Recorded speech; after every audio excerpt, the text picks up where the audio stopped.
So Russell develops his analysis of memory, and he characterizes memory, he talks about memory as true memory, so he also calls it recollection.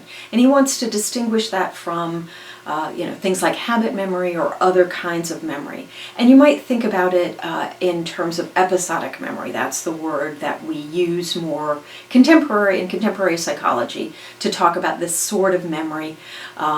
The memory of a specific past event, a memory that is a kind of re-experiencing of a past event, is the kind of memory that he's talking about. And that's one of the interesting things about philosophy of memory, is that philosophers tend to talk about memory just so, like, I want an analysis of memory, and they always mean this kind of self-conscious memory, this imagistic kind of memory. Whereas, psychology has gone on and talked about all kinds of different sorts of memory, procedural memory, semantic memory, and Russell, makes those distinctions in this chapter, but whenever he uses memory, he really just means true memory, or this kind of episodic, conscious remembering, re-experiencing of the past event.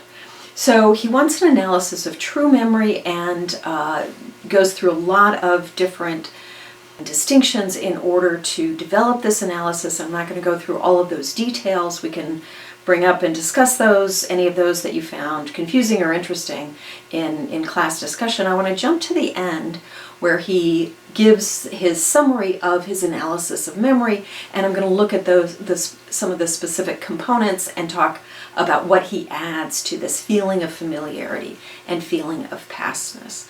So you can go to the end. This is page 125 in our text. It's the very end of whatever text you're using, where he says, we may now summarize our analysis of pure memory. Memory demands A, an image, B, a belief in past existence. The belief may be expressed in the words, this existed.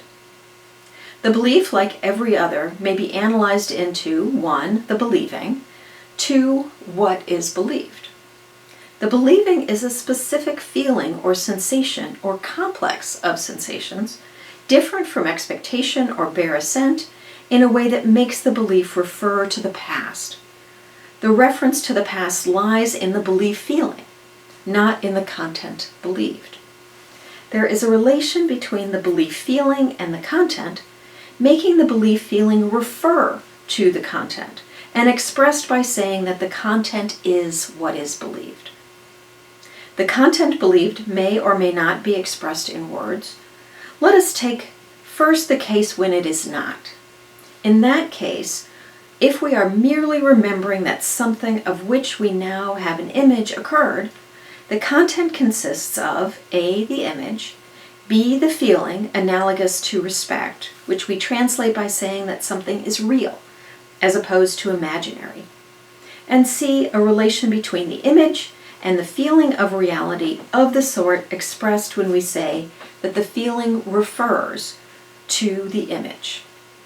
Okay, so let's take these components apart, and we'll look at my memory of this morning's breakfast. So I have a memory, what did I have for breakfast, and I pull up this image of my bagel and my coffee. So I've got the image, that's the first essential component, an image, and what we want to determine is what grounds we have for saying this is an image that is a copy of the past sensation, namely the sensations I had this morning when I was eating this bagel and drinking this coffee. All right, so how do we connect this present image with this past sensation that I had? And we do that through number 2, the belief in the past event.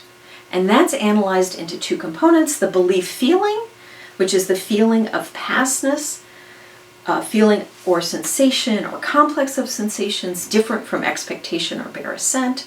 So it's not future oriented, it's not simply a judgment, and refers to the belief content. So I've got this feeling of pastness, I have this experience, and I think, yeah, that feeling goes with that, right? So I've got an image, that feeling that's kind of pointing to this morning. And the belief content is what spells out the event of this morning. the belief content, which can be expressed as existence of this, or this occurred. The existence expresses the feeling of reality, and that this is the reference to the past event, which is depicted in the image. So you've got the image, the belief content isn't the image. You've got the image. So you've got the belief feeling, which is this feeling of pastness, and that refers to the belief content.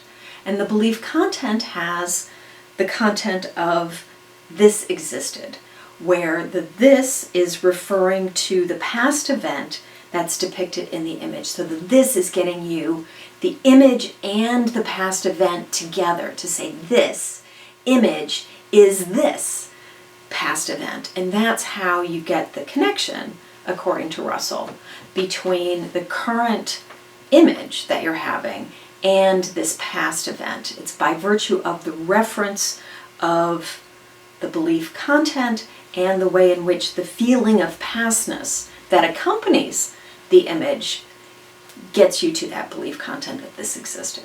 All right, so that's the idea of memory according to Russell. That's how Russell is analyzing memory. So for class discussion, think about these elements, and we can talk about anything that you still find confusing, and whether you think that these elements are necessary and sufficient for memory. Is this a good analysis of memory? And if not, why not? So I've got some questions that you can think about, come up with questions of your own, and the questions and the slides will be posted on Canvas so you can look at those and refer to those. And we'll see you in class.